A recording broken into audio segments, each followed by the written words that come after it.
읽은 본문의 말씀을 중심으로 해서 여호와께서 함께 계시니라는 제목으로 잠시 하나님의 말씀을 나누고자 합니다. 오늘은 날씨가 조금 어제랑 오늘은 선선해지긴 했는데 무더기가 계속되고 있습니다. 건강을 조심하시기를 바라고, 또 우리가 덥지만 그래도 믿음으로 온전히 살아서 이 무더운 여름에 한여름밤에 소나기로 내리면 얼마나 시원합니까? 얼음이 동동 떠있는 한 그릇 화채가 얼마나 시원합니까? 믿음으로 살아서 우리 하나님께 그런 시원한 기쁨이 될 수 있는 우리 모든 성도들이 되실 수 있기를 간절히 소원합니다. 인터넷 신문에 보니까요, 한 심리치료사와 그리고 기자 사이의 인터뷰에서 인간관계에 있어서 4411의 법칙이 있는 것 같다라는 글을 보았습니다. 10명 중에서 4명은 나한테 별로 관심이 없다고 합니다. 그리고 10명 중에서 4명은 나를 싫어한다고 합니다. 비율이 높다고 생각하십니까? 낮다고 생각하십니까? 제 생각보다는 너무 높은 것 같아요. 제가 너무 기대를 많이 한가요? 그리고 1명은 나를 싫어하지도 않고 무관심하지도 않는 그런 정도라고 하고요. 그리고 10명 중에 겨우 1명이 나를 좋아해 준다라는 것입니다. 그래서 이 상담 치료사는 10명 중에 1명꼴로만 나를 지지해주고 응원해주는 사람이 있다면 그 사람은 참 성공한 사람이다 라고 생각을 한다, 이렇게 쓰여 있었습니다. 여러분은 4411이라는 이 수치에 대해서 어떻게 생각하십니까? 절대적인 통계라고는 볼 수 없겠지만 그래도 이 자료를 보면 우리가 흔히 기대하고 생각하는 것보다 나에게 관심을 가지고 나를 지지해주는 사람의 비율은 그렇게 높지 않은 것 같습니다. 여러분을 지지해주는 분들이 10명 중에 몇 분 정도 될까요? 또 10명 중에 몇 명이나 되면 든든하고 행복하실까요? 오늘 본문에 등장한 다윗은 10년 가까이 특별히 한 사람에게 큰 미움을 받았습니다. 하지만 결국에는 살아남았죠. 그리고는 이스라엘의 왕이 되었습니다. 자신을 미워하고 죽이기 위하여서 추격하는 사울만 생각하면 참 힘든 인생이었을 것입니다. 고단한 삶이었을 것입니다. 그래도 자신을 믿고 자신과 뜻을 같이 하는 사람들과, 그리고 무엇보다 하나님을 신뢰하면서 연단의 시기를 잘 지나갔습니다. 다윗이 어려움 중에서도 하나님을 신뢰했습니다. 하나님을 신뢰했다는 것은 결코 막연한 추측이 아닙니다. 왜냐하면 시편을 통하여서 그의 진심이 잘 드러나기 때문입니다. 어쨌든 다윗이 이스라엘의 2대 왕이 되었습니다. 그렇다고 해서 사울 왕이 죽고 난 이후에 곧바로 2번째 왕으로 즉위를 한 것은 아니었습니다. 왜냐하면 사울 왕과 다윗 왕의 혈통이 달랐기 때문입니다. 사무엘하 2장에 보면 다윗은 사울 왕이 죽은 뒤에 하나님의 뜻을 물었습니다. 그리고는 하나님의 뜻에 따라서 헤브론으로 갔습니다. 이때 유다 지파의 사람들이 다윗을 유다 지파의 왕으로 삼았고, 그래서 7년 6개월 동안 유다의 왕으로 지내게 됩니다. 반면에 사울의 군대 장관이었던 아브넬은 사울의 아들 이스보셋을 이스라엘의 왕으로 세웠습니다. 전체 이스라엘을 보면 2명의 왕이 동시에 존재했던 시기인 셈입니다. 그리고 단순히 왕이 2명이었던 것이 아니라 전면전까지는 아니었지만 그래도 크고 작은 내전들이 벌어지기도 했습니다. 그런데 시간이 흘러가면서 사실상 이스라엘의 권력을 손에 쥐고 있었던 아브넬이 허망하게 살해를 당하고, 그 뒤에 아브넬의 도움으로 왕이 되었던 이스보셋도 살해를 당하고 말았습니다. 상황이 이렇게 되자 이스라엘의 모든 지파는 헤브론에 있는 다윗을 찾아갔습니다. 오늘 본문이 바로 이때의 기록입니다. 이들은 원래부터 유다와 이스라엘은 골육이라는 사실을 인정하고서 강조했습니다. 그러면서 다윗에게 목자와 주권자가 되리라고 하셨던 하나님의 말씀을 상기시켰습니다. 그리고는 하나님 앞에서 언약을 맺어 통일 이스라엘의 왕으로 세우고자 했습니다. 경제적으로만 보면, 아니면 전체 이스라엘의 국력으로만 보면 못지않게 좋았던 시기들이 후대로 가면 또 있습니다만은, 그러나 다윗이 통치했던 이 33년간의 이스라엘은 신앙적으로 보면 가장 찬란했던 축복된 시기를 누리게 됩니다. 여러분, 어떻게 이것이 가능했을까요? 어떤 이유 때문에 이스라엘 역사에 있어서 신앙적으로 가장 축복된 시기를 이스라엘 백성들이 지나게 되었던 것일까요? 물론 가장 중요한 것은 하나님께서 함께 하시면서 축복을 해주셨기 때문입니다. 여러분, 이때의 하나님의 축복은 단순히 주권적인 선택만이 그 이유였을까요?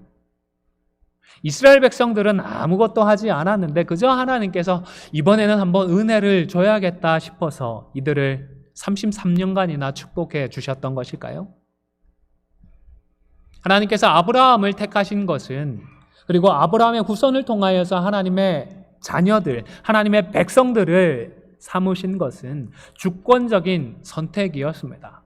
하지만 이스라엘이 이 다윗 시대에 찬란한 믿음의 유산을 꽃피웠던 것은 하나님의 주권에 더해서 이스라엘 백성들의 올바른 선택과 노력도 중요한 원인이 되었던 것입니다. 우리들의 구원에 여러 측면들이 있습니다. 그런데 중생은 전적으로 하나님의 은혜입니다. 우리가 어떻게 해서 예수님을 만난 것이 아니라 전적으로 하나님께서 우리를 택하시고 우리를 불러주셔서 우리가 예수님을 만나고 중생한 자가 되었습니다. 하지만 또 다른 측면인 성화의 측면에 있어서는 하나님의 은혜가 여전히 필요하지만 못지않게 우리의 수고와 노력이 필요한 것입니다. 같은 맥락인 것입니다. 자, 그렇다면 이스라엘 백성이 어떠했기에, 어떠한 삶을 살았기에 하나님께서 이 이스라엘을 이토록 축복해 주셨던 것일까요? 물론 사울 왕에서 다윗 왕으로 바뀌었다라는 중요한 전환점이 있었습니다. 그리고 우리도 흔히 문제 있는 사람만 바뀌게 되면 새롭게 될 것이라고 기대를 합니다. 한 사람에게 많은 힘이 집중되어 있는 경우라면 충분히 또 그럴 수가 있습니다. 하지만 그 못지않게, 올바른 리더십 못지않게 중요한 것은 공동체 전체의 마인드입니다. 단순히 한두 사람만 바뀌는 것이 아니라 변화되어진, 바뀌어진 그 리더십을 모두가 같은 마음, 같은 뜻으로 참여하고 지지해야 하는 것입니다. 사실 오늘 본문의 이스라엘 백성들의 경우에는 십수년 전에 명백한 하나님의 말씀이 있었습니다. 다윗을 찾아왔던 이스라엘 백성들도 사실 그때의 말씀을 가지고서 다윗을 그들의 왕으로 삼고자 했습니다. 하지만 사울 왕은 이 말씀을 인정하지 않았습니다. 뿐만 아니라 다른 백성들도 하나님의 이 말씀을 크게 신경 쓰지 않았습니다. 아무리 선지자가 어린 다윗을 불러서 그에게 기름을 붓고 왕으로 선포를 인정을 했다고 하더라도 현실적으로는 사울 왕이 있었고 다윗은 이 사울 왕에게 쫓겨다니고 있을 뿐이었기 때문입니다. 심지어 이스라엘 안에서는 발붙일 곳도 없어서 블레셋 땅으로 망명까지 해야 했던 상황이었습니다. 별로 신경 쓸 이유가 없었던 것입니다. 욥이 어려움을 당했을 때에 욥의 친구들이 욥에 대해서 생각했던 것처럼 비록 다윗이 기름 부음을 받았다 하더라도 뭔가 우리가 알지 못하는 하나님 앞에서 범죄한 것이 있어서 이런 어려움을 겪는 것이 아닌가 생각하는 사람들도 있었을 것 같습니다. 그런데 유다의 왕이었다가 7년 반이 지나면서 다윗은 점점 더 힘이 모아지는 것을 보게 되었습니다. 이것을 사람들이 보면서 스스로 깨달았던 것인지 아니면 도저히 이제는 인정할 수밖에 없다. 하나님께서 이렇게 하시는 것이다 라고 인정할 수밖에 없었던 것인지는 정확하지 않지만 결국 이스라엘의 모든 지파가 다윗이 정말로 왕이다. 하나님께서 왕으로 세워주셨다라는 사실을 인정하기에 이르렀던 것입니다.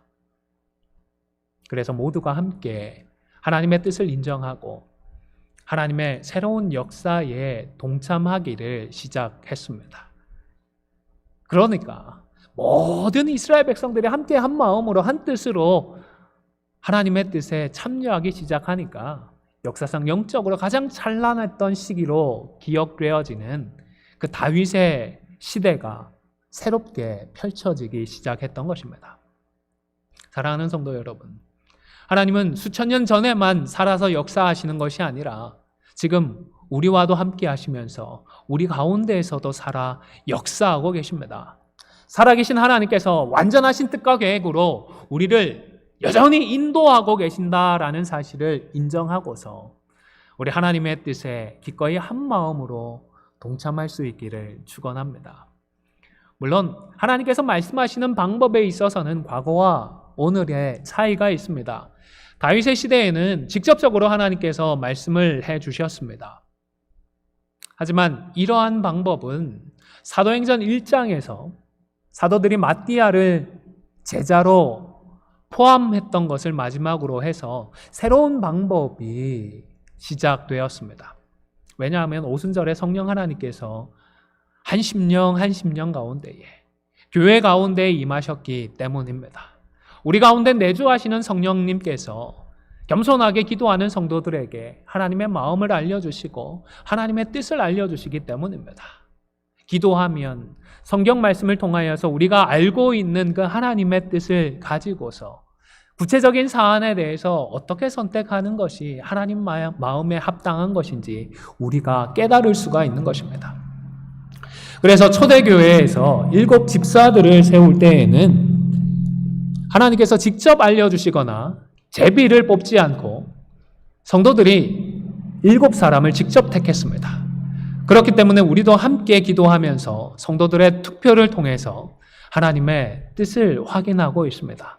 방법은 달라졌지만 교회 회의를 통하여서 결정되어진 그 결과는 하나님의 뜻으로 우리가 인정하고 동참을 하고 힘을 모아야 하는 것입니다.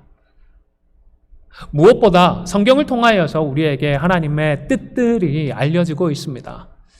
그 가운데 우리를 향한 가장 분명한 하나님의 뜻은요, 우리가 예수님의 형상을 닮아가는 것인 줄로 믿습니다. 그래서 저는 담임되고 나서부터 지금까지 계속해서 제자 훈련을 고집하고 있습니다. 해마다 한 기수씩 모아서 제자 훈련을 하고 있는데요. 몇 분이 되시든지 간에 이 제자 훈련만큼은 제가 필사적으로 이끌어 가려고 노력을 하고 있습니다. 그저 교회를 성장시키기 위한 수단이 아니라 우리 각자가 말씀과 기도로 그리고 성도 간의 교제를 통하여서 회복되고 새롭게 되어서 예수님을 닮아갈 수 있기를 소망하기 때문입니다. 우리가 신앙생활을 대부분 오래도록 해왔습니다. 그 과정에서 이제는 한 몸처럼 익숙해진 영적인 습관들이나 생각들이 있습니다. 이런 것들은 좀처럼 우리가 변화시키기가 쉽지 않습니다. 사실 한국에서는 제자 훈련을 하면 50세가 넘어가는 분들에게는 잘 권하지 않습니다. 왜냐하면 나이가 점점 들어가면서는 변화에 대해서는 좀 수동적이 되고 방어적이 되기 때문입니다. 우리 교회는 거의 대부분의 성도들이 50세가 넘는 교회입니다. 그런데 해보니까요, 소용이 없지 않습니다. 50세가 넘어도요, 70세가 넘어도요, 하나님 말씀 앞에서 우리가 어린아이와 같은 마음으로 서니까 은혜를 받고 도전을 받고 새로워질 수 있는 기회들을 제공받고 있는 것입니다. 우리가 이렇게라도 해서 변하지 않고 한두 명이라도 그리고 조금씩이라도 변하지 않으면 우리에게 무슨 미래에 대한 희망이 있겠습니까? 목사가 바뀌면 희망이 있겠습니까? 장로가 바뀌면 희망이 있겠습니까? 물론 무엇보다 리더십이 하나님 앞에서 바로 서야 합니다. 하지만 못지않게 우리 모두가 그 리더십을 중심으로 같은 마음, 같은 뜻을 품어야 하는 것입니다. 저는 하나님께서 예수님을 믿고 중생한 우리 성도들을 천국으로 바로 불러주시지 않은 중요한 두 가지 이유가 있다 생각을 합니다. 첫 번째는 우리로 하여금 복음의 사명을 감당하도록 하기 위함입니다. 우리 각자가 만난 예수님을 아직 주님을 모르는 사람들에게 전파하도록 사명의 시간으로 우리의 생명을 연장시켜주고 계시는 것입니다. 그리고 두 번째로는 우리의 인격의 성숙입니다. 우리의 신앙 인격이 자라서 장차 완성될 하나님의 나라에서 하나님을 정말로 하나님으로 누릴 수 있는 그런 성숙한 성도가 될 수 있는 기회로, 훈련의 시간으로 우리에게 이 땅의 삶을 허락해 주시는 것입니다. 몇 차례 말씀을 드렸지만 천국의 턱걸이로 들어가서 하나님이 계신데 하나님 뵐 염치가 없고 면목이 없어서 하나님을 피해 다니는 상황이라면 그 천국이 과연 복된 천국이겠습니까? 예수 그리스도의 장성한 분량이 충만한 데까지 우리가 자라서 하나님만 생각하고 하나님의 얼굴만 보아도 좋아서 어쩔 줄 모르는 그런 변화된 성숙한 사람이 되어서 천국을 정말로 천국으로 누릴 수 있도록 하나님은 이 땅에서부터 우리가 예수 그리스도의 형상을 닮아가도록 그 훈련의 시간을 허락해주고 계시는 것입니다. 달라스 윌라드라고 하는 미국 학자는요, 부족함이 없는 삶이라는 책에서 이런 말을 했습니다. 화면을 보시면서 함께 읽어주시기를 바랍니다. 시작.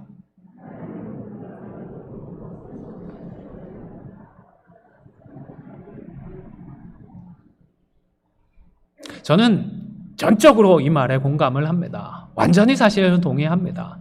우리 하나님의 관심은 우리가 어떤 일을 하느냐, 얼마만큼 큰 일을 이루어내느냐, 얼마나 삐까번쩍한 예배당을 건설하고 몇 명을 전도해내느냐, 이것이 아니라 우리가 얼마만큼 주님의 형상을 이루고 있느냐, 얼마만큼 또 다른 작은 예수가 되어서 그리스도의 향기를 온전히 바라는 사람이 되고 있느냐, 이것인 줄로 믿습니다.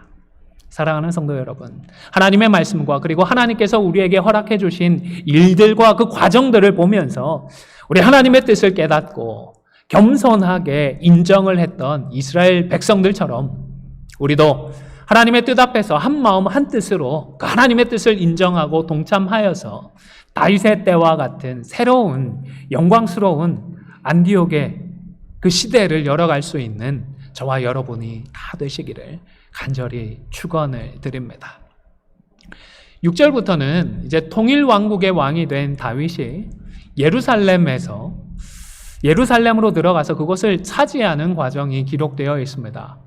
아마도 다윗은 그동안 7년 6개월 동안 머물렀던 헤브론이 통일 왕국 이스라엘을 다스리는 데에는 적합하지 않다라고 판단을 했던 것 같습니다. 왜냐하면 이스라엘 전체를 놓고 보면 이 헤브론은 남쪽으로 너무 치우쳐 있었기 때문입니다. 사실 유다 지파가 남쪽에 있었기 때문이기도 한데요. 그래서 새로운 통치 장소를 찾았고 예루살렘을 택했습니다. 사실 그런데 헤브론이나 예루살렘이나 지도에서 보시면 그렇게 차이가 나지 않습니다. 북쪽 이스라엘로 깊숙이 들어가지 않았습니다. 아마도 갑자기 유다를 버리고 이스라엘 깊숙이 들어가는 것도 정치적으로 위험 부담이 크다라는 생각을 했을지도 모르겠습니다. 그래서 헤브론보다는 북쪽에 있으면서도 이스라엘 백성들이 아직도 차지하지 못하고 있었던 여부스성을 함락시키고 그곳에서 새로운 시대를 열어가고자 했습니다. 그런데 허장성세를 한 것인지 아니면 이 여부스 사람들이 정말로 그렇게 믿고 있었던 것인지 다윗과 이스라엘이 이 성을 결코 차지할 수 없을 것이라고 큰 소리를 쳤습니다. 그러면서 했던 말이 여부스의 맹인과 다리 저는 자라도 너를 물리칠 것이다 라고 조롱을 했던 것입니다. 여러분, 우리가 이런 본문을 대할 때 한 가지 감안해야 할 것은 수천 년 전의 일이라는 사실입니다. 윤리나 도덕적인 기준이 오늘과는 다릅니다. 더군다나 여부스 사람은 하나님과 하나님의 뜻을 모르는 이방 민족입니다. 이들은 장애인들을 많이 조롱하고 멸시했던 것 같습니다.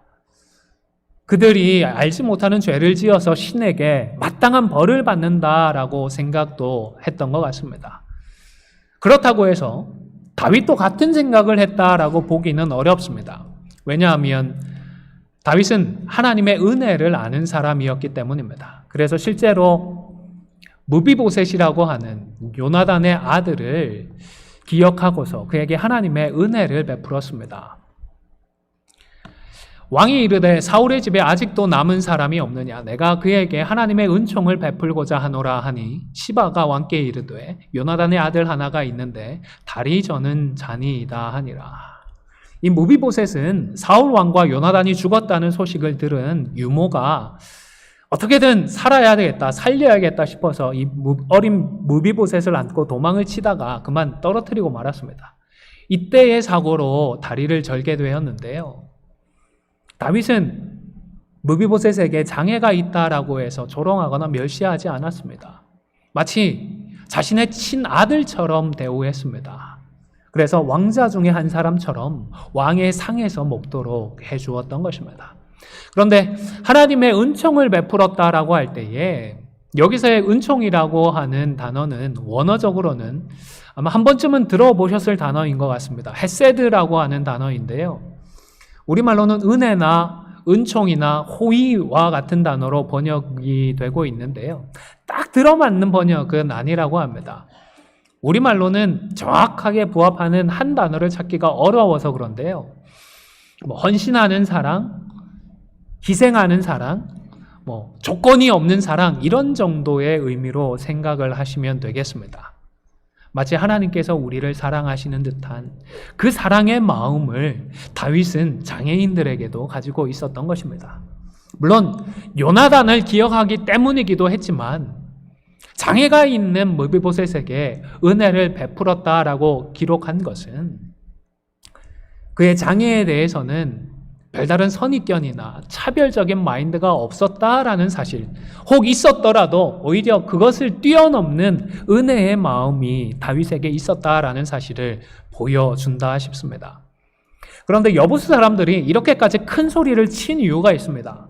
성지순례를 다녀오신 분들은 아마 잘 아시겠지만 예루살렘은 그 지형이 천혜의 요새와도 같다고 합니다. 전쟁이 벌어지면 원래 공격보다는 이 수비를 하는 쪽이 훨씬 유리합니다. 그런데 여부스는 예루살렘은 지형적으로도 굉장히 유리하다 보니까 지난 수백 년간 한 번도 함락이 되지 않고 있었습니다. 큰 소리를 칠만도 했던 것입니다.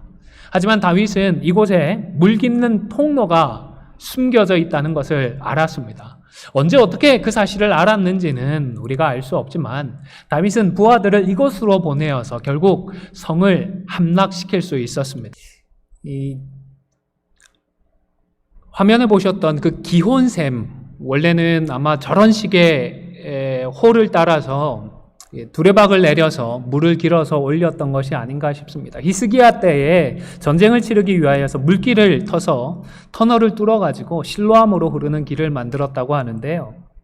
어쨌든 여부스 족속들은 저 수로를 통하여서 누가 과연 올까 생각을, 저 수로가 있다는 것을 누가 과연 알까라는 생각을 했던 것 같습니다. 그리고 지형 자체가 너무 방어하기에 좋은 곳이다 보니까 그 누구도 이 성을 함락시킬 수 없다 자신만만했던 것입니다. 그런데 허를 찔렸지요. 다윗이 이 통로를 통하여서 군사를 보내어서 여부스 성을 함락시키고 예루살렘 성을 차지했던 것입니다. 저자는 이때부터 시작된 한 속담을 소개를 합니다. 맹인과 다리 저는 사람은 집에 들어오지 못하리라는 것인데요. 이것은 유대 사회에 퍼져 있던 속담일 뿐이지 오늘날까지 우리가 가르치고 따라야 할 교훈이라고 볼 수는 없습니다. 장애인들을 무시하는 근거로 삼으면 안 되는 것입니다. 사실 여기서의 맹인과 저는 다리 저는 사람과 관련해서는 해석상의 여지들이 좀 남아 있습니다. 정말로 장애인이라고 이해할 경우에는 앞서 언급했던 다윗과 그 무비보셋의 관계가 걸리기 때문입니다. 요나단과의 관계가 있기도 하지만 장애가 있다고 해서 처벌이 내지지 않고 친아들처럼 대했던 다윗인데 특별히 유대 사회 안에서 맹인이다, 다리 전다라고 해서 미워할 이유는 없기 때문입니다. 아마도 그런 이유에서겠지요. 중세의 유대인 랍비들은 공통적으로 오늘 본문에서의 맹인과 다리 저는 이 사람들은 여부스 족속들의 우상이었다라고 이해를 한다고 합니다. 이스라엘의 선조 중에서 야곱과 이삭이 있습니다. 야곱은 어떤 장애가 있었죠? 환도뼈가 위골이 되었습니다. 그래서 다리를 절게 되었고요. 이삭은 어떤 장애가 있었나요? 나이가 들면서 시력이 약해져서 거의 맹인처럼 되었습니다. 수백 년 동안 이스라엘과 대치를 하고 있었던 여부스 족속들은 이스라엘 족속들의 선조인 야곱과 이삭을 조롱하는 의미로 그들의 형상을 닮은 우상을 세워서 조롱을 했다라는 것입니다. 이것이 사실이라면 다윗이 단순히 장애인들을 싫어했다라는 뜻이 아니고 우상을 미워했다라는 그런 의미가 되는 것입니다.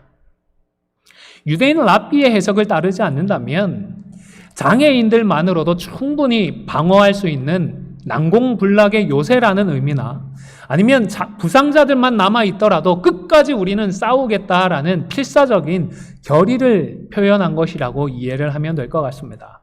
이런 해석의 경우에는 여부스 사람들의 조롱을 그대로 사용해서 오히려 그들을 조롱한 것으로 이해를 해야지 실제로 다윗이 장애인들을 싫어하거나 장애인들을 부정적으로 대했다는 근거로 삼지 않도록 조심해야 하겠습니다.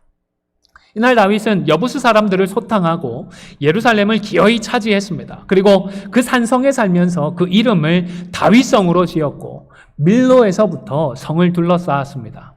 밀로라고 하는 것은 정확하게 알려지지는 않았지만 예루살렘에서 취약한 그 북쪽의 방어를 위해서 흙이나 돌로 쌓아 올린 성체가 아니었을까 추정을 합니다. 다윗은 이 밀로를 기점으로 해서 성을 쌓기 시작했던 것입니다. 그리고 이러한 노력을 하나님께서 사용해 주셨습니다. 사람들이 아무리 애를 쓰고 노력을 해봐도 하나님께서 사용을 해 주셔야 합니다.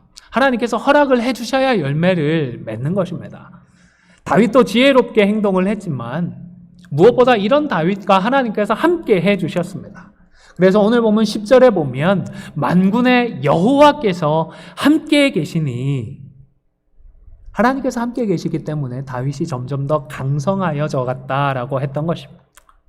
여러분, 사람의 노력과 하나님의 은혜와 축복, 우리는 이 두 가지가 모두 필요합니다. 사람들이 아무리 수고하고 노력하더라도 하나님의 은혜가 없이는 하나님께서 허락해 주시지 않으면 아무런 소용이 없습니다. 교회 부흥이나 교회 성장을 흔히 사람들의 수고와 노력에 의한 것으로 착각하는 경우들이 있습니다. 사람들의 열정이 부족하고 열심이 부족해서 그 모양이다 섣부르게 판단을 하는 것입니다. 성도들이 그저 열심을 품고 열심의 특심으로 수고하면 목사와 장로들이 온 열정을 다해서 사역을 감당하면 교회가 은혜로 넘치고 부흥의 파도로 온 교회와 지역사회가 이거 충만하여질 것이라고 기대를 합니다. 그러나 잊지 말아야 할 것은 여기에 하나님께서 함께 계셔야 한다는 것입니다. 하나님께서 은혜를 주셔야 하는 것입니다. 주권적으로 결정하시고 하나님께서 역사해 주셔야 하는 것입니다. 그렇기 때문에 우리는 기도해야 합니다. 우리도 수고하면서 무엇보다 기도를 해야 합니다. 이러한 기도는 부흥을 위한 간구이기도 하지만 앞서 말씀을 드렸듯이 우리들의 성결과 우리의 거룩을 위한 기도가 되어야 합니다. 말씀에 따라서 우리를 정결하고 우리를 거룩한 자로 변화시켜 주시도록 그리하여서 우리들이 하나님께서 들어 사용하실 수 있는 깨끗한 그릇, 정결한 그릇이 될 수 있도록 기도해야 하는 것입니다. 말씀과 기도가 빠진 채 인간적인 노력과 열정만으로 세워진 교회는 금세 무너지기 마련입니다. 하나님의 곁을 떠나서 우리가 수고해서 이룩한 것들이라면 당장에 조금은 성장하는 듯 싶더라도 결국 내부적으로 나뉘고 갈등하고 다투고 싸우면서 무너지기 마련입니다. 외부적으로 사단 마귀가 조금만 미혹을 해도 견디지 못하고 무너져 내려버리기도 합니다. 우리들끼리 좀 힘을 내어보다가 그만 지치고 낙담해서 스스로 지리멸렬해지기도 합니다. 여러분, 제가 성장을 자주 말씀드리는 이유는 우리 안디옥이 미숙하기 때문이 아닙니다. 물론 교회에 따라서는 미숙해서 실수를 하고 미숙하기 때문에 갈등을 겪는 경우도 있습니다. 잘못 판단을 하고서 모두가 틀린 것을 가지고 계속 다툼만 하고 있는 것입니다. 하지만 여러분, 성숙한 성도들도요, 성숙한 교회도 갈등을 겪습니다. 왜냐하면 모두가 구원을 이루어가고 있는 과정 속에 있기 때문입니다. 부분적으로 잘하는 부분이 있는가 하면 부분적으로는 또 잘못하는 부분, 틀린 부분도 있기 마련입니다. 그리고 이때에 우리는 잘못을 정확하게 진단을 합니다. 그리고 나름 타당한 대안들도 제시를 할 수 있습니다. 그러나 다른 성도들도 마찬가지라는 생각까지는 쉬하지 못합니다. 자존심 때문일 수도 있겠고, 부족해서일 수도 있겠지만, 더 성숙해야 하는 부분일 수도 있습니다. 나의 부족함까지는, 나의 잘하는 부분만 생각하고 부족함까지는 생각하지를 못하는 것입니다. 이러한 단계에서 중요한 것은 우리가 하나님 편에 서 있는 것인 줄로 압니다. 사실 성숙의 단계를 떠나서 모든 단계에서 항상 필요한 것은 우리가 하나님 편에 서 있는 것입니다. 오늘 본문 10절에서는 여호와께서 함께 계시다라고 했지만 사실상 다윗이 하나님 편에 서 있는 삶을 살아왔던 것입니다. 사울이 아무리 그를 치열하게 쫓아오고 그를 죽이려고 했어도 다윗은 사울 왕의 기름 부음 받은 자라는 사실을 기억하며 하나님의 뜻에 감히 대항하지 않았습니다. 끝까지 하나님 편에 서 있었던 것입니다. 내 생각이나 판단이 옳지만 그러나 그럼에도 불구하고 하나님의 뜻을 더 우선시했던 것입니다. 나의 옳고 올바른 뜻을 이루려고 하면서 감히 하나님의 뜻을 거스르는 실수는 하지 않고자 했던 것입니다. 여러분, 서두의 이야기를 다시 한번 생각해 보시기를 바랍니다. 나를 지지해주는 사람이 한 명만 되면 정말로 성공한 인생일까요? 저는 몇 명의 사람이 나를 지지하는 것과는 우리 인생의 성공이 관련 없다라고 생각합니다.